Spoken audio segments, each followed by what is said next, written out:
L'an dernier, le régime chinois crée le prix Confucius de la paix dans le seul but apparent de contrer le prix Nobel de la paix décerné au dissident chinois Liu Xiaobo.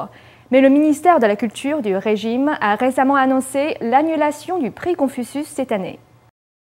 Le ministère de la Culture du régime chinois a remis en question l'avenir du prix Confucius de la paix.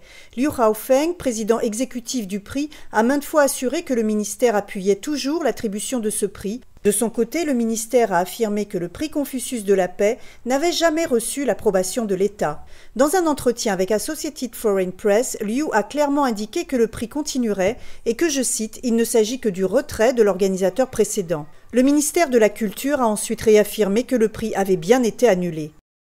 Le prix Confucius de la paix a été initié en 2010 en Chine en concurrence du prix Nobel de la paix suédois qui avait été attribué au défenseur de la démocratie Liu Xiaobo.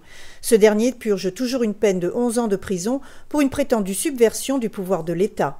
La première édition du prix Confucius avait été remise l'an dernier à Lien Shan, ancien vice-président de Taïwan. Celui-ci, n'ayant jamais entendu parler du prix, ne s'est donc jamais présenté à la cérémonie.